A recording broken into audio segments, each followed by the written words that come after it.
दोस्तों, इसमें कोई दो राय नहीं है कि भारत में टैलेंट की कोई कमी नहीं है। यहाँ के झुग्गी झोपड़ी और गली मोहल्ले में एंटरप्रेन्योर की भरमार है। ऐसे में शार्क टैंक इंडिया का तीसरा सीजन इन नए कमाल के बिजनेस आइडिया के लिए एक बार फिर से दस्तक दे चुका है, जो पिछले 2 सीजन में अपने धांसू आइडिया से सैकड़ों एंटरप्रेन्योर की किस्मत चमका चुका है। ये शो कितना पॉपुलर है, इसका अंदाजा आप इसी से लगा सकते हैं कि इसके पिछले दोनों सीजन में 2 लाख से भी ज्यादा स्टार्टअप ने यहाँ पर आने के लिए आवेदन किया था, जिनमें से 364 स्टार्टअप को अपनी किस्मत आजमाने का भी मौका मिला। और इसमें से 182 स्टार्टअप में न केवल शार्क ने दिलचस्पी दिखाई बल्कि उनसे डील भी की। मगर यहाँ सबसे बड़ा सवाल ये उठता है कि शार्क टैंक इंडिया में फंडिंग पाने वाली इन कंपनियों के साथ आखिर क्या हुआ, वो आज कौन सी स्थिति में है और क्या सच में उन्हें शार्क का साथ मिला या फिर बाकी रियलिटी शोज की तरह ये शो भी दोगलापन था। जानेंगे हम इन सब सवालों के जवाब हमारी आज की इस वीडियो में। दोस्तों, शार्क टैंक इंडिया को उन नए एंटरप्रेन्योर्स के लिए एक लाजवाब प्लेटफॉर्म समझा जाता है, जिनके पास आइडिया तो बेमिसाल है मगर फूटी कौड़ी नहीं, और इसी रकम का जुगाड़ शार्क टैंक इंडिया के जजेस करते हैं। हालांकि जब से ये शो शुरू हुआ है तब से इस पर उंगलियां उठाने का सिलसिला भी बढ़ता जा रहा है। एक बड़ी न्यूज एजेंसी के हवाले से खबर आई, सीजन 1 में हुई डील में से शार्क ने सिर्फ 40% बिजनेस आइडियाज को ही गले लगाया और बाकियों को स्टूडियो के बाहर ठेंगा दिखा दिया। ऐसा ही कुछ शार्क टैंक इंडिया के दूसरे सीजन के बारे में भी अफवाह उड़ रही है। कहा जाता है कि शार्क टैंक इंडिया के पहले सीजन में देश के 198 बिजनेस मॉडल को शार्क के सामने पेश होने का मौका मिला, जिनमें से 67 बिजनेस में शार्क ने फंडिंग का भरोसा दिलवाया, जो कि 42 करोड़ के आसपास का निवेश था। परंतु तहलका तो तब मच गया जब एक जानी मानी रिसर्च एजेंसी की रिपोर्ट ने इस पूरे शो का पर्दाफाश करते हुए बताया कि शो के पहले सीजन में चुनी गई 67 में से सिर्फ 26 कंपनियों को ही फंडिंग मिली, बाकियों को उन्होंने लॉलीपॉप थमा दिया। ऐसा ही नजारा सीजन 2 में भी देखने को मिला, जहां 166 कंपनी में से 115 कंपनी में शार्क ने निवेश करने की दिलचस्पी दिखाई, जिसके बाद ऑडियंस का इस शो से भरोसा उठ चुका है। हालांकि दोस्तों, इस शो से भरोसा सिर्फ इंडियन ऑडियंस का ही नहीं उठा हुआ है, बल्कि कुछ ऐसी किरकिरी शार्क टैंक इंडिया के विदेशी वर्जन के साथ भी देखने को मिलती है। जहां मशहूर मैगजीन फोर्ब्स के मुताबिक शार्क टैंक के अमेरिकन वर्जन ने तो 112 बिजनेस में से आधे से ज्यादा को फंडिंग दी ही नहीं, और तो और जिनको मिली भी उन बेचारे से शो के बाहर दूसरी शर्तों पर समझौता किया गया। ऐसे में शार्क टैंक इंडिया में आए उन स्टार्टअप का क्या हुआ, वो आज किस मुकाम पर है, चलिए लगे हाथों उनमें से कुछ पर भी एक नजर डाल ही लेते हैं। अर्बन मंकी गली बॉय मूवी के बाद चर्चा में आया ये ब्रांड आज किसी पहचान का मोहताज नहीं। एक समय इसके फाउंडर यश गंगवाल शार्क टैंक इंडिया में इन्वेस्टमेंट की तलाश में पहुंचे थे, जिसमें कई शार्कों ने दिलचस्पी भी दिखाई, लेकिन डील नहीं हो पाई। हांगकांग रिटर्न यश ने इस कंपनी को स्ट्रीट कल्चर के मॉडल पर रेडी किया था और अपने प्रोडक्ट से हिप हॉप कल्चर को ऐसा टारगेट किया कि आज गली गली का बच्चा उनके प्रोडक्ट्स का दीवाना है। यश ने ब्रांडिंग पर फोकस करते हुए अपने प्रोडक्ट्स का एडवर्टाइजमेंट डिवाइन और रफ्तार जैसे रैपर से करवाया। साथ ही साथ रणविजय सिंह और वरुण धवन के साथ कोलैबोरेशन करके कंपनी को 3 गुना मुनाफा दिया।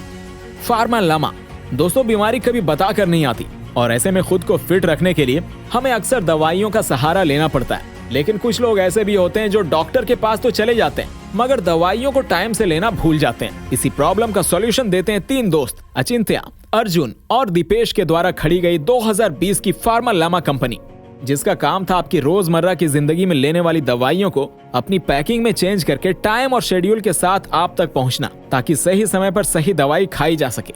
ये आइडिया सीनियर सिटीजन्स के लिए काफी बेहतरीन था, जो अक्सर अपनी दवाइयों को खाना भूल जाते थे। सभी शार्क ने फार्मा लामा में अपनी दिलचस्पी दिखाई और एक डील साइन की।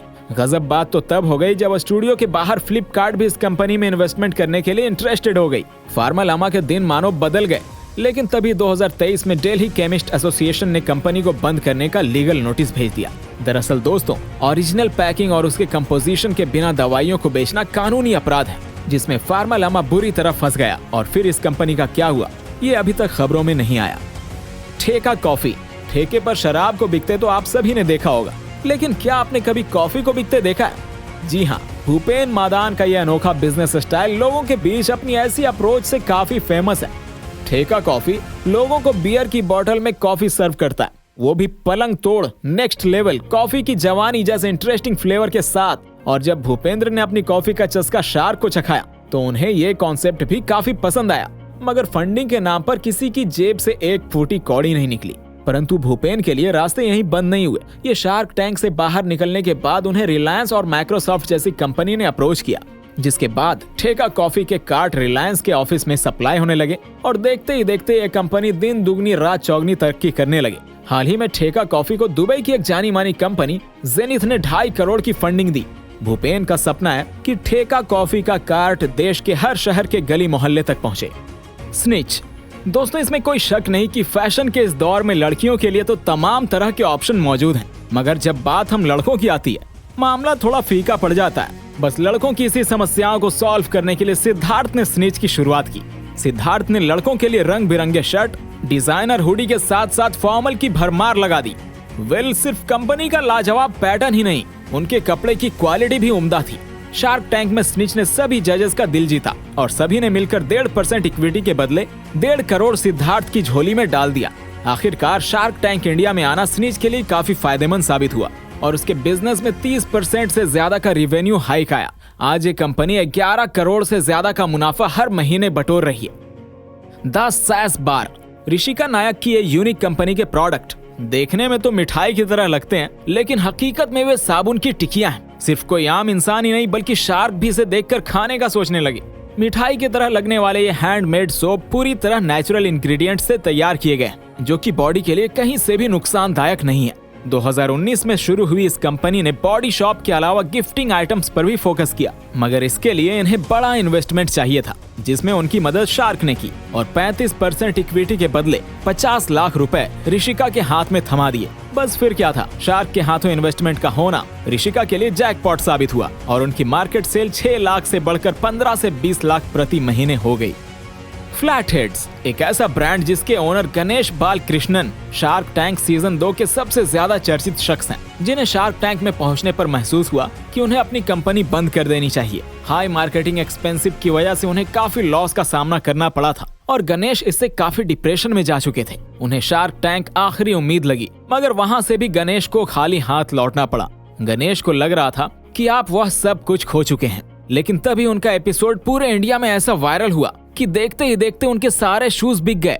आगे चलकर फ्लैटहेड्स को स्टिच ने एक्वायर कर लिया। इसके बाद फ्लैटहेड्स ने कभी पीछे मुड़कर नहीं देखा और धीरे धीरे उनकी ट्रेन पटरी पर आने लगी। आज ये कंपनी भारत की पहली लिनेन स्नीकर के साथ केले के फाइबर से बने हुए स्नीकर्स के लिए वर्ल्ड फेमस है। हैमर लाइफस्टाइल, भारत में बोट का सबसे बड़ा कॉम्पिटिटर हैमर जब शार्क टैंक इंडिया में आया तो अमन गुप्ता के होश उड़ गए। हैमर के इलेक्ट्रिक टूथब्रश और उसकी उम्दा साउंड क्वालिटी पहले से ही बोर्ड की नींद उड़ाकर बैठी थी। अमन इस कंपनी को किसी भी हाल में अपना बनाना चाहते थे और इसे खरीदने के लिए भी 1 करोड़ रुपए का ऑफर दिया, मगर को फाउंडर रोहित नंदवानी इसे किसी भी हाल में बेचने को तैयार नहीं थे और उन्होंने अमन को 40% इक्विटी देने का ऑफर किया।